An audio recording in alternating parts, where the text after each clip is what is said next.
মুভির শুরুতে এক বাড়িতে একটি ইন্দু নামের মেয়ের বিয়ের আয়োজন চলছিল। তো ইন্দুকে মন খারাপ দেখে একটি মহিলা মজা করে বলে, এমন কি পরীক্ষায় ফেল করেছো যে আজকের দিনেও মন খারাপ? ইন্দু বলে, আমার জীবনের পরীক্ষায়। আর তখন ইন্দু তার কাহিনী বলতে শুরু করে দেয়।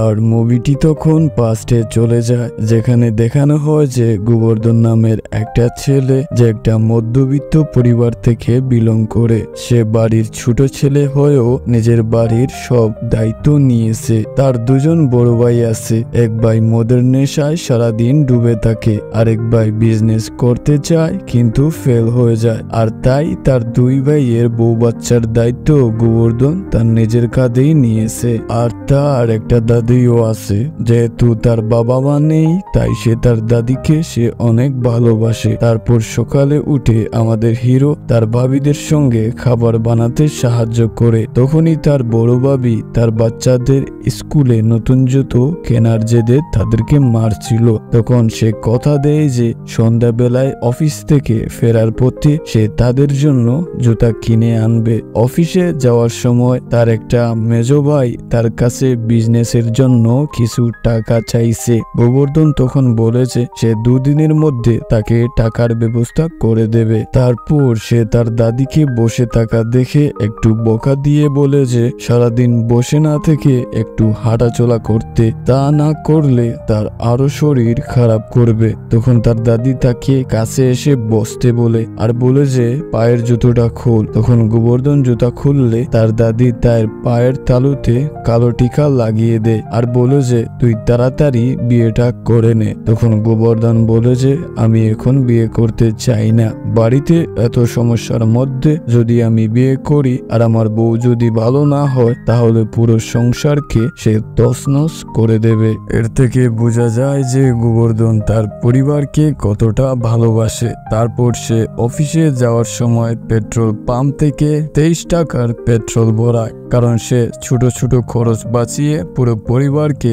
একাই সামলায়। তারপর সে অফিসে একটা নতুন বিল্ডিং এর ডিজাইন নিয়ে যায়, যার থেকে বোঝা যায় যে গোবর্ধন একজন সিভিল ইঞ্জিনিয়ার। আর আজকে সে অফিসে নতুন বিল্ডিং এর প্রেজেন্টেশন দেবে। এরপর সে প্রেজেন্টেশন দেওয়ার পর তার বস তাকে অনেক সুনাম করে। কিছুক্ষণ পর গোবর্ধনের কাছে একটা মেয়ে আসে, আর তাদের কথাবার্তা শুনে মনে হয় যে মেয়েটা গোবর্ধনকে অনেকবার প্রপোজও করেছে, কিন্তু গোবর্ধন রিজেক্ট করে দিয়েছে, কারণ সে জানে মেয়েটাকে সে বিয়ে করলে তার ফ্যামিলি থেকে তাকে আলাদা করে দেবে। তারপর সে রাতে তার ভাইকে মদের দোকানে নিতে চায়, কিন্তু তার ভাই তার সঙ্গে আসে না, যেটা দেখে বোঝা যায় যে তাদের মধ্যে সম্পর্ক বেশ ভালো না। আর তাদের সম্পর্কটা কেন ভালো না তা আমরা মুভিতে আগে দেখতে পাবো। তারপরের সিনে গোবর্ধনের কাকাকে একটা গুন্ডা ভয় দেখিয়ে তার জমি কবজা করে নিতে চায়। গোবর্ধনকে তার কাকা সেটেলমেন্ট করিয়ে দেওয়ার জন্য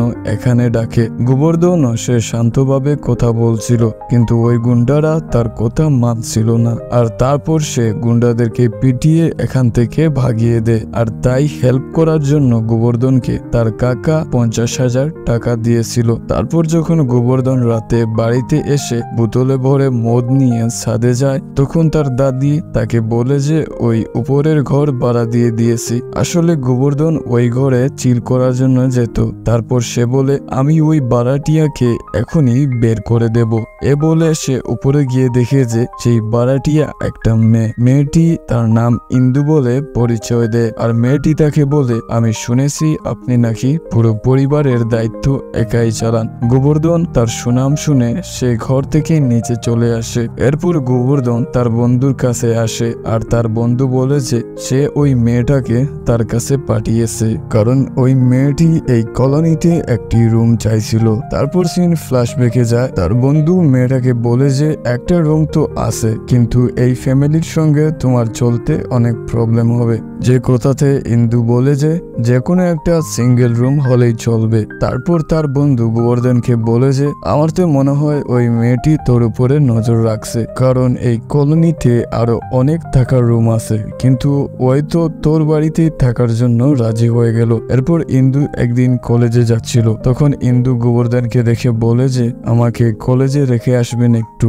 যে কথাতে গোবর্ধন বলে যে 1 লিটার পেট্রোল ভরে দিলে রেখে আসবো। তারপর তারা পেট্রোল পাম্পে গিয়ে পেট্রোল ভরে, তারপর পেট্রোল পাম্পের একটি ছেলে তাকে মজা করে বলে যে স্যার আপনি তো আমাদের জন্য মোটিভেশন, এত গরিবিতে নিজের গার্লফ্রেন্ডকে মেনটেন করছেন। গোবর্ধন তখন রেগে গিয়ে বলে চুপচাপ পেট্রোল ভরা, বেশি কথা বলিস না। তারপর ইন্দুকে গোবর্ধন কলেজে ছেড়ে দেয়। তারপর ইন্দু গোবর্ধনকে বলে কলেজ 5টার দিকে ছুটি হবে, যেটা শুনে গোবর্ধন বুঝতে পারে যে ইন্দু তাকে পছন্দ করে। তারপর আবার গোবর্ধন 5টার দিকে কলেজের গেটের সামনে এসে ওয়েট করে। তারপর তারা একসঙ্গে বাড়ি আসে, আর গোবর্ধনের ফ্যামিলি তাদেরকে একসাথে দেখে অনেক অবাক হয়। তারপর কিছুদিন পর গোবর্ধনের বাড়িতে একটা অচেনা লোক এসে ঢুকে যায়, আর তার দাদি লোকটাকে জিজ্ঞেস করলে লোকটা বলে আপনার বড় ছেলে আমার টাকা দিচ্ছে না, আর আমার ফোনও তুলছে না, আমার থেকে সে লুকিয়ে বেড়াচ্ছে। তারপর লোকটি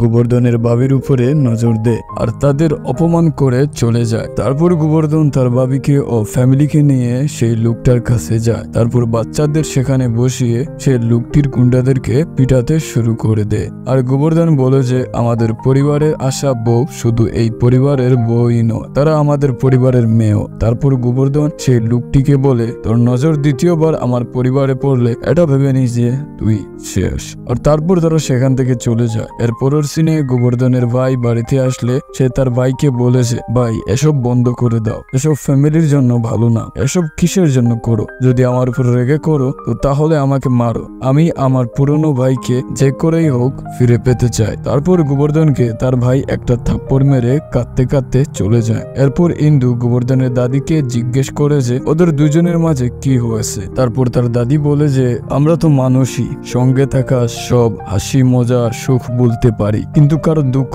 দেওয়া মুহূর্তকে কখনোই ভুলতে পারি না। তারপর সিন ফ্ল্যাশব্যাকে যায়, আর গোবর্ধনের ভাই সিভিল সার্ভিসের ইন্টারভিউ দিয়ে বাড়িতে আসে, কিন্তু সে এবারও ফেল হয়ে যায়। সেটাতে গোবর্ধন তার বড় ভাইকে অপমান করে, ও বলে যে দায়িত্ববোধ নেই আপনার মধ্যে, বউ আছে, বাচ্চা আছে, এবার তো কিছু করো। আর সেই দিন তার ছোট ভাইয়ের কাছ থেকে পাওয়া আঘাত তাকে অনেক কষ্ট দেয়। সেই দিন থেকে সে মদ খেতে শুরু করে দেয়। তার ভাইয়ের এই অবস্থার জন্য তার ভাবি বা তার বাচ্চারা যেন তাকে দোষী না ভাবে, সেই জন্য সে যে করেও পুরো ফ্যামিলির দায়িত্ব একাই সামলায়। তারপর সকালবেলা গোবর্ধন ছাদে বসেছিল, তখন ইন্দু এসে তাকে বোঝায় ও তার মন ভালো করার চেষ্টা করে, আর ইন্দু তাকে 10 লাখ টাকাও দেয়। গোবর্ধন যেটা নিতে চায় না, কিন্তু ইন্দু এর উত্তরে বলে যে পুরো ফ্যামিলির ভালো মন্দের দায়িত্ব তুমি একাই না, তোমার ভালো মন্দের দায়িত্ব তো কাউকে নিতে হবে। এটা বলে ইন্দু কলেজে চলে যায়। এর থেকে গোবর্ধন বুঝতে পারে যে ইন্দু তার সঙ্গে থাকতে চায়। তারপরের সিনে গোবর্ধন পুরো বাড়িকে সাজিয়ে রাখে, আর তারা ইন্দুর আসার অপেক্ষা করছিল। তারপর ইন্দু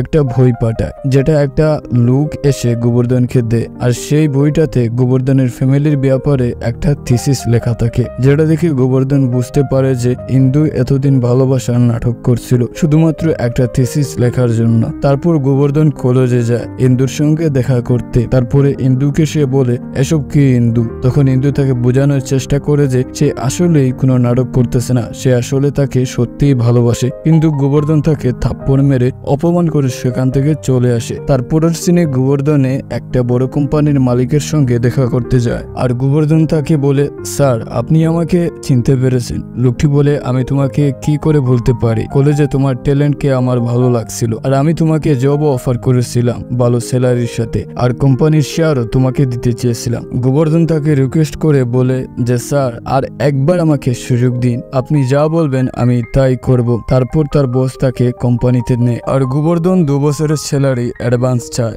তারপরের সিনে গোবর্ধন তার পুরনো ফোন ভেঙে আইফোন কিনে ও দামি বাইকও কিনে, আর তার দাদি ও 2 বাবির জন্য গলার হারও কিনে। আর এসব সে ইন্দুকে ভিডিও কলে দেখায়, কারণ থিসিসে লেখা ওয়ার্ডগুলোকে সে রিয়ালিটিতে বদলাতে চায়। ইন্দু তাকে ভিডিও কলে বোঝানোর চেষ্টা করে কিন্তু সে কিছুতেই বুঝতে চায় না। তারপর সে অফিসের বসের কেবিনে এসে দেখে যে ইন্দু সেখানে বসে আছে। আর তখন তার বস বলে যে এই আমার মেয়ে ইন্দু, আর এই কোম্পানির সিইও সে। যেটা শুনে গোবর্ধনের পায়ের নিচের মাটি সরে যায়। এরপর সে রাতের বেলায় তার বন্ধুদের বলে যে আমি ইন্দুর সঙ্গে কাজ করতে পারবো না। তখনই তার অফিস থেকে ফোন আসে যে তাকে ইউএস প্রজেক্টের জন্য যেতে হবে। আর এটা শুনে গোবর্ধন খুশি হয়ে যায় যে তাকে আর ইন্দুর মুখ দেখতে হবে না। কিন্তু পরের দিন এয়ারপোর্টে এসে দেখে ইন্দুও তার সঙ্গে ইউএসএ যাচ্ছে। তারপর সে কোম্পানির লোককে ফোন করে বলে যে ইন্দু কেন আমাদের সঙ্গে যাচ্ছে। লোকটি বলে যে সেই এই প্রজেক্টের হেড আর সিইও। তখন গোবর্ধন বলে ঠিক আছে, কিন্তু আমাদের সিট আলাদা হওয়া চাই। লোকটি বলে অবশ্যই আলাদা তো হবে,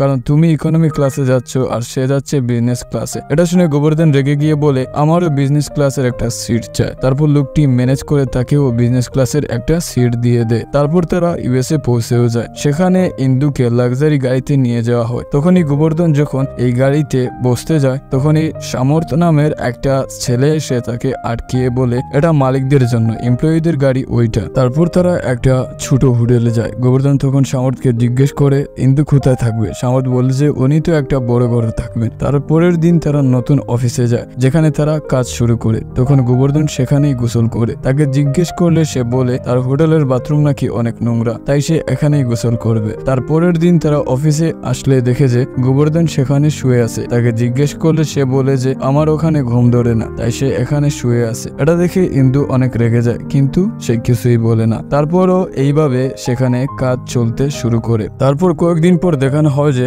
গোবর্ধন সব বিদেশিদেরকেও তার মতো বানিয়ে দিয়েছে। অফিসে এসব দেখে সামর্থ ইন্দুকে বলে যে এর কিছু একটা ব্যবস্থা করতে হবে ম্যাম, তা না হলে অফিসকে পুরো মাছের বাজার বানিয়ে দেবে। তারপর একদিন একটি ছেলে এসে ইন্দুকে প্রজেক্টের ব্যাপারে জিজ্ঞেস করে, আর তার ফাঁকে ছেলেটি ইন্দুর ভিডিও বানিয়ে নেয়। তারপর ছেলেটি যখন যাচ্ছিল তখন তার সামনে গোবর্ধন চলে আসে, যে কিনা ছেলেটিকে মারতে শুরু করে দেয়। ছেলেটি জিজ্ঞেস করে যে কেন মারছিস। তখন গোবর্ধন বলে যে এই ভিডিওটি কেন বানিয়েছিস। তখন ইন্দু ভাবে যে বাহ, এ তো আমার জন্য এসব করছে। আসলে গোবর্ধন ইন্দুর ভিডিওতে রেকর্ড হয়েছে, তাই সে তাকে মারতেছে। তারপর রাতের বেলা যখন স্যালারির মেসেজ আসে তখন তার অর্ধেক স্যালারি দেখে সে অফিসে ফোন করে। তখন তাকে বলা হয় যে সে বিজনেস ক্লাসে করে এসেছে, তাই তার স্যালারি থেকে টাকা কাটা হয়েছে। এটা শুনেতে গোবর্ধন অবাক হয়ে যায়, কারণ তার বাচ্চার স্কুলের ফিস ও তার ভাইয়ের ইএমআই দিতে হবে। তারপর সে সামর্থ থেকে টাকা ধার চায়, কিন্তু সামর্থ বলে যে আমার কাছে এখন টাকা নাই। তারপর সে সামর্থকে জিজ্ঞেস করে যে পার্ট টাইম কি কোনো কাজ আছে। তারপর সামর্থ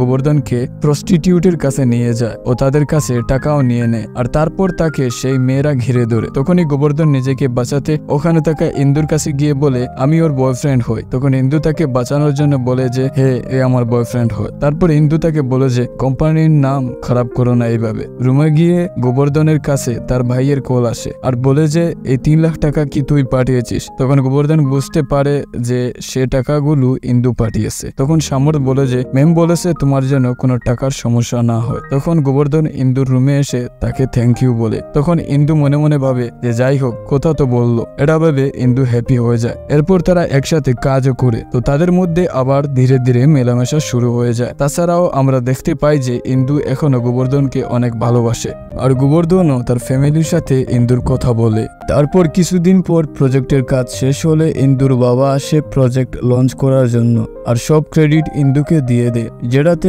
সব থেকে বেশি খাটনি করেছে গোবর্ধন। কিন্তু এতে গোবর্ধন কিছু বলে না। তারপর আবার মুভির সিন বর্তমানে নিয়ে যায়, আর সেখানে একটা মহিলা জিজ্ঞেস করে সব তো ঠিক হয়ে গেল, তাহলে প্রবলেম কোথায় হলো। তারপর সিন ফ্ল্যাশব্যাকে আবার যায়, যেখানে ইন্দু আর গোবর্ধন একটা ওয়েডিং এ যায়, যেখানে গোবর্ধনকে একটা মহিলা জিজ্ঞেস করে যে তুমি ওই মেয়েটাকে ভালোবাসো তাই না। গোবর্ধন বলে ভালোবাসতাম, কিন্তু একবার ধোঁকা খাওয়া মানুষদের আমি দ্বিতীয়বার ভালোবাসি না। এসব কিছু ইন্দু পেছন থেকে শুনে নেয়। সে এতক্ষণ এটাই ভাবতো যে গোবর্ধন তাকে হয়তো ক্ষমা করে দিয়েছে। এরপর থেকে ইন্দু অনেক আপসেট হয়ে যায় আর গোবর্ধনের কাছ থেকে নিজেকে দূরে সরিয়ে নেয়। এরপর গোবর্ধন ইন্দুকে জিজ্ঞেস করে যে তুমি আমার থেকে দূরে কেন যাচ্ছ। তখন ইন্দু বলে যে তোমার প্রতি আমার ভালোবাসা কখনোই মিথ্যা ছিল না। আর তখন ইন্দু তার মনের কথা বলে এখান থেকে চলে যায়। তারপর তারা নিজ নিজ বাড়িতে ইন্ডিয়াতে চলে আসে। তারপর গোবর্ধন তার বসের সঙ্গে দেখা করতে আসে ও তাকে থ্যাংক ইউ বলে, তাকে ভরসা করার জন্য।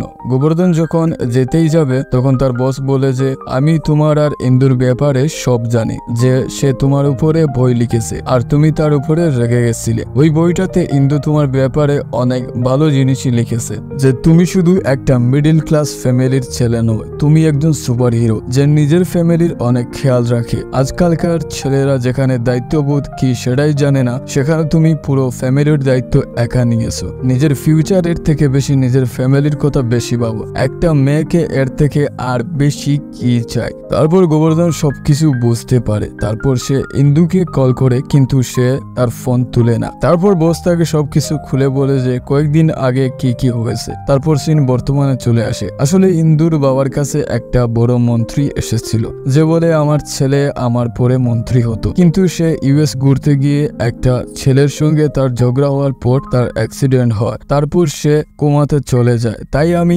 আমার ছেলের সঙ্গে তোমার মেয়ের বিয়ে দিতে চাই, যেন সে তার ভালো করে খেয়াল রাখতে পারে, আর এটা না হলে আমি তোমার পরিবারকে ধ্বংস করে দেব। তারপর গোবর্ধন তার দাদিকে নিয়ে সেই মন্ত্রীর বাড়িতে যায়, যেখানে গিয়ে সে ওই বইটা সবাইকে দিতে শুরু করে আর ইন্দুকে ডাকে, আর বইটা লেখার জন্য ইন্দুকে থ্যাংক ইউ বলে। কিন্তু ইন্দু তো তার উপর এখনো রেগে আছে। আর মন্ত্রীরাও তখন লোক নিয়ে এখানে আসে আর গোবর্ধনকে মারতে শুরু করে দেয়। প্রথমে তো আমাদের হিরো মার খায়, কিন্তু যখন ইন্দু তার নাম নেয় তখন গোবর্ধন ও গুন্ডাদেরকে মারতে শুরু করে দেয়। তারপর গোবর্ধন সেই মন্ত্রীকে হুমকি দেয় আর বলে যে তুমি এটাই চাও তো তোমার ছেলের কেউ খেয়াল রাখো। তখন গোবর্ধন বলে, ইন্দু আমি নিজে তোমার ছেলের খেয়াল রাখবো। তারপর ওই মন্ত্রীও রাজি হয়ে যায়, আর তখন গোবর্ধন আর ইন্দুর ধুমধাম করে বিয়ে হয়। আর এই মুভিটা এখানেই শেষ হয়ে যায়।